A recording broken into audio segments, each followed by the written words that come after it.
जी नहीं सकते तो जीने की तमन्ना छोड़ दे, बहते बहते जो ठहर जाए वो दरिया छोड़ दे। फूल थे हम, जब गुरुकुल गए हम भी बड़े कोमल थे, फूल थे हम, कांटा बना के रख दिया और अब कांटे से कहते हो कि चुभना छोड़ दे, अब कांटे से कहते हो कि चुभना छोड़ दे। अभी हम श्रद्धेय आचार्य जी को सुन रहे थे, आचार्य डॉक्टर नंदिता शास्त्री जी, और गुरुकुल में पढ़ी नारी क्या होती है ये हमको उनको सुन के समझ में आ गया होगा।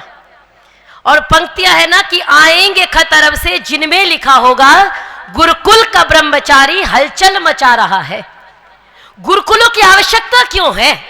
क्योंकि भारतवर्ष की प्रतिष्ठा अगर किसी से है तो यहाँ की संस्कृत से है, यहाँ की संस्कृति से है, यहाँ की सभ्यता से है। इसीलिए कहा जाता है भारतस्य प्रतिष्ठे द्वे संस्कृतम संस्कृतिस्तथा। अगर संस्कृत बचानी है, संस्कृति बचानी है, सभ्यता बचानी है तो हमें गुरुकुलों को खोलना पड़ेगा। संस्कार नहीं रहेंगे। अच्छा, लड़कियों को गुरुकुलों में क्यों भेजे?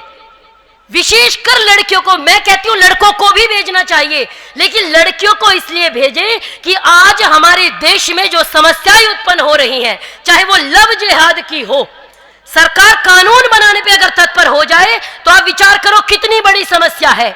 अभी अक्टूबर के महीने में 10 अक्टूबर की घटना है, जोधपुर की एक लड़की बेंगलोर पढ़ने जाती है और बेंगलोर में जाकर के एक लड़के को प्रेम कर बैठती है। माता पिता विवाह करते हैं और विवाह के बाद वो कहती है कि मुझे इसी के साथ रहना है, मुझे नहीं जाना, और वापस आती है, अपना घर छोड़ आती है, ससुराल से आ जाती है। माता पिता से कहती है मुझे नौकरी करनी है, माता पिता फिर बेंगलोर भेज देते हैं। 2 दिन बाद लड़की का फोन स्विच ऑफ आता है, तो जब पुलिस को बताया जाता है पता लगता है लड़की पूना में है और उसी लड़के के साथ है जिससे माता पिता ने हटाया था, और वो कहते हैं मुझे माता पिता के साथ नहीं जाना। और इतनी स्वच्छंद हो गई, अगर माता पिता घर ले आए तो घर ला करके पुलिस को ट्वीट करती है और कहती है मुझे यहां से निकलवा दीजिए, मेरे माता पिता से मुझे खतरा है। इसलिए गुरुकुलों की आवश्यकता है। मुझे लगता है इस देश में जितने भी गुरुकुल हैं, शायद किसी भी गुरुकुल की एक भी बच्ची ऐसा कृत्य नहीं करेगी। अपने बच्चे को संस्कार दें, अगर संस्कार नहीं देंगे तो आने वाली पीढ़ी को क्या सिखाएंगे? लव जिहाद से बचे कैसे? हमारी बच्चियां ही क्यों जाती है, उनकी बच्ची नहीं आती, हमारी बच्चियां जाती है। अगर लव जिहाद से बचाना है तो हमको अपनी बच्चियों को गुरुकुल भेजना है। और भविष्य, हमको लगता है जब मैं गुरुकुल में गई तो अपने क्षेत्र से शायद मैं पहली लड़की गई, क्योंकि आर्य समाजी परिवार में पले बड़े और पिताजी उंगली पकड़ के आर्य समाजी में ले गए। अब तो क्या होता है, मेरे दादाजी आर्य समाजी थे। अभी मुझे मेट्रो में मैं आ रही थी, एक महिला मिली, उन्होंने कहा, मेरी वीडियो दिखा के, मैंने फोन पे बात कर रही थी आदरणीय कृतेश जी से, तो कहती है ये आप हैं? मैंने कहा हाँ मैं ही हूँ। कह रही हाँ, मैं देख के शक्ल पहचान तो रही थी, फिर मैंने देखा बहुत भारी आवाज है, तो ये आप ही हैं, आप बहुत अच्छा काम कर रहे हो। ये होती है गुरुकुल में पढ़ी शिक्षा। मैं कुछ नहीं हूं, जो हूं वो महर्षि देव दयानंद सरस्वती और आचार्य डॉक्टर प्रियंवदा वेद भारती की देन हूं, उसके अलावा कुछ नहीं हूं। डॉक्टर होती, इंजीनियर होती, लेकिन गुरुकुल ने जो सिखाया, आज अगर गुरुकुल का एक ब्रह्मचारिणी, प्रशंसा नहीं कर रही हूं, आप देख लीजिएगा, कहीं खड़े हो जाए तो आप उसको भीड़ में बता देंगे ये गुरुकुल का है।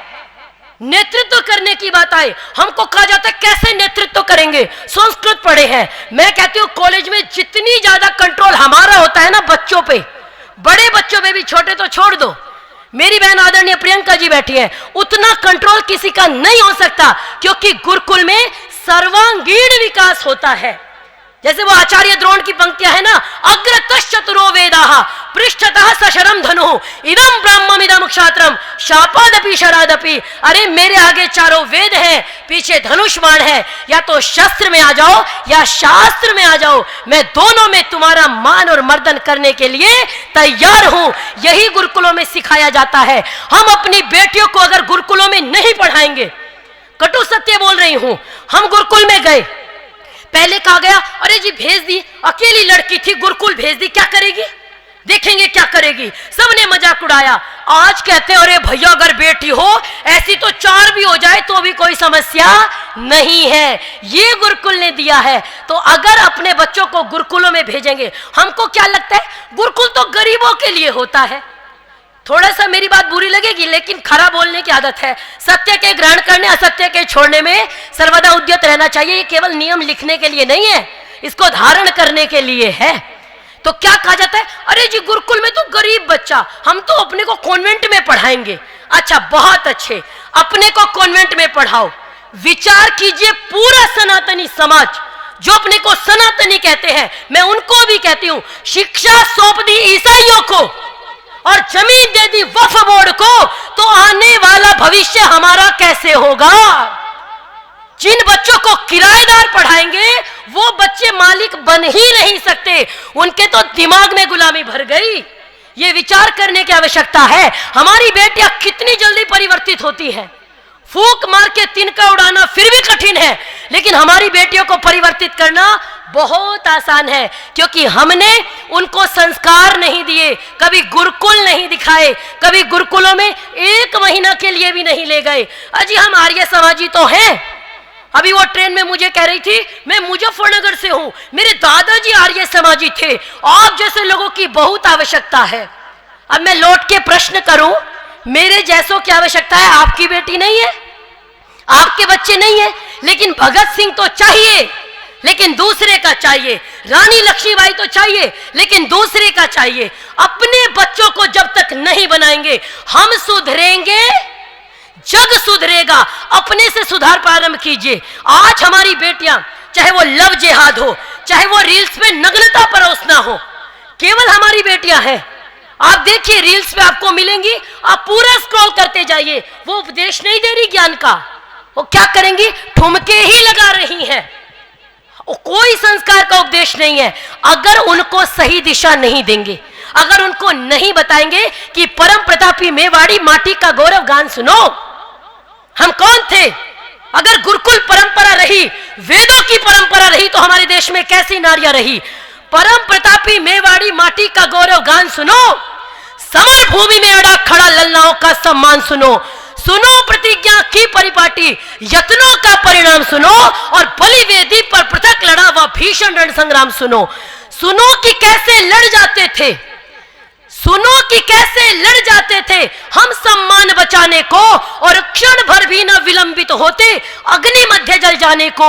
नारी दल चल पड़ता है स्वाभिमान पुनः लौटाने को, और खिलजी विलजी मुंह की खाते प्रतिबिंबों तक आने को। सुनो कि कैसे मेवाड़ी सूरज का तेज बचाया है, कैसे बचाई है ये संस्कृति, आगे सुरक्षित रखने की जिम्मेदारी क्यों है।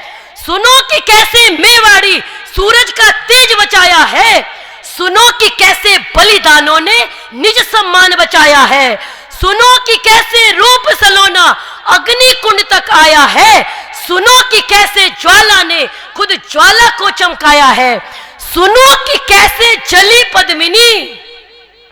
जब लव जिहाद की समस्या होती है ना, हमारी बेटियां, उसके फोन में वीडियो थी इसलिए मैंने उसको मार दिया, अभी चल रहा है सोशल मीडिया पे।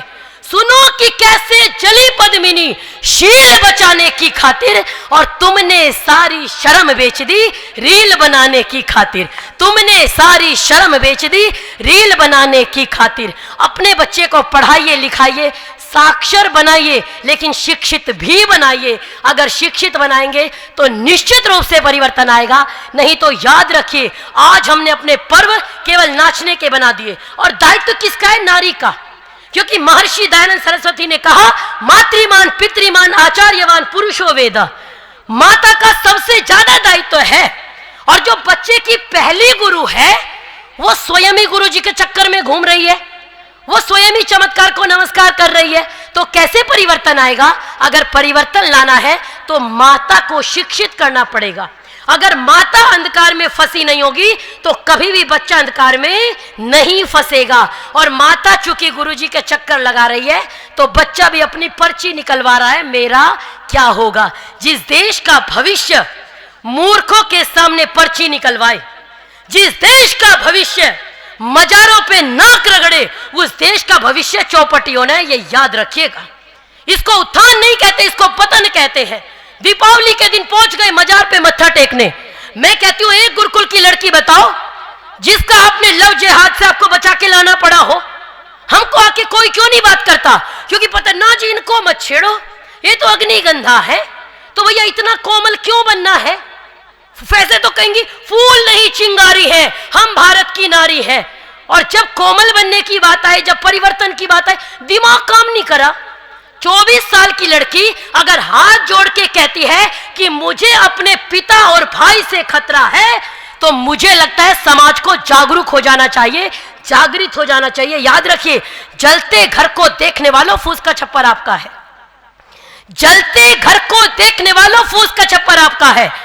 आग के पीछे तेज हवा है, आगे मुकद्दर आपका है। उसके कत्ल पे मैं भी चुप था, मेरा नंबर अब आया। उसके कत्ल पे मैं भी चुप था, मेरा नंबर अब आया।